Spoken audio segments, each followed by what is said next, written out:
또 밀리고 또 밀리면서 큰 손해를 보는 경우가 많아요. 안녕하세요, 한지은 변호사입니다. 오늘은 월세 밀린 임차인 때문에 고생하시는 임대인분들의 고민을 덜어드릴까 합니다. 사회적으로 임대인이라고 하면 강자, 임차인이라고 하면 약자라는 인식이 있잖아요.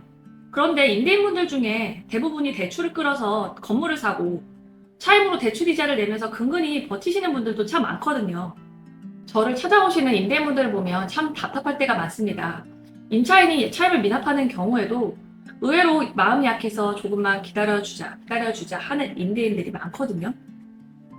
많은 임대인분들이 차임이 밀리더라도 보증금에서 공제하면 되지라는 생각을 하고 계속 차임이 밀리더라도 놔두는 경우가 많아요. 뭐 그러다가 임차인이 몇 달 후 밀린 차임을 다 갚으면 다행인데 과연 그럴까요? 오늘 영상에서는 실제로 임대인들이 많이 겪는 사례를 토대로 임차인이 차임을 연체하는 경우에 언제까지 기다려줘야 되는지, 언제쯤 소송을 제기하는 것이 맞는지에 대해 구체적으로 설명드리겠습니다.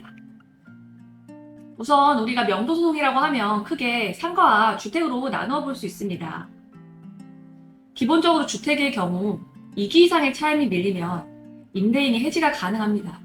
상가는 3개월 이상의 월세가 밀리면 계약을 해지할 수 있는 권리가 생깁니다. 다만 임대차 계약서에서 다르게 약정한 경우에는 다르게 해석될 수 있습니다. 우리가 2기 이상의 연체 또 3기 이상의 연체라는 것은 어떤 의미일까요? 상가로 예를 들어 보겠습니다. 과거에 2기의 차임을 밀렸다가 2개월치를 다 갚았어요. 그런데 또 1개월을 밀린 경우, 이때는 해지할 수 없습니다. 해지하려고 하는 지금 현재 시점에서 밀린 차임의 총 합계가 상기의 연체분에 해당해야 해지가 가능합니다. 그러니까 차임이 월 300만 원이라 치면 해지하려는 지금 시점에서 밀린 차임이 900만 원 이상이어야 해지가 가능한 겁니다. 그런데 실제로 2기 이상, 3기 이상의 차임이 연체됐다고 해서 바로 계약 해지 통지를 하는 경우는 매우 드뭅니다. 대부분의 임대인들은 보증금에서 차임을 공제하면 된다는 생각에 일단 임차인이 차임을 납부할 때까지 기다려주죠.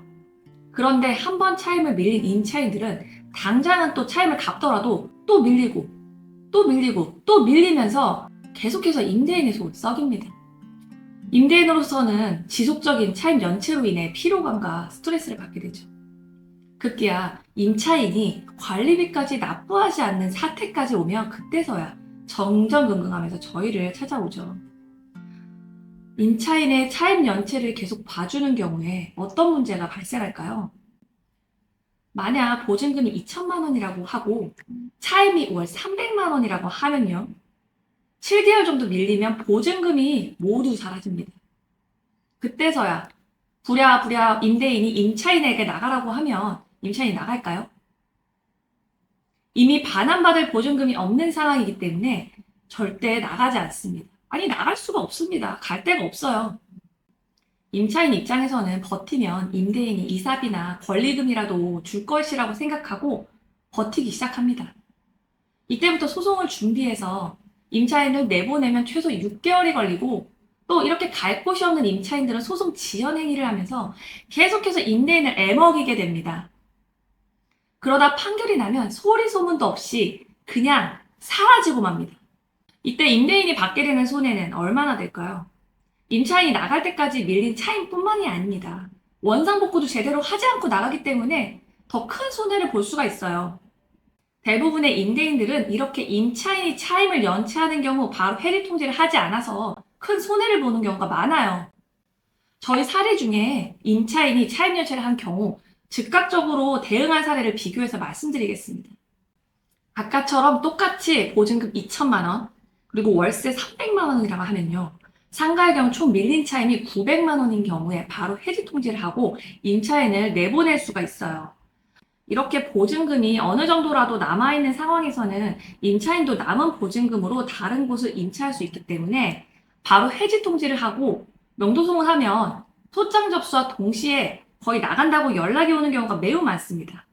그러면 임대인은 보증금에서 그때까지 밀린 차임 900만 원을 빼고 법정 소송 비용 등을 제외하고 임차인을 내보낼 수가 있어요. 임대인으로서는 당장 해지 통지를 하고 명도소송을 하는 것이 부담스러울 수도 있어요. 하지만 당장 소송이 부담스러워도 해지 통지는 보내시는 것이 좋습니다.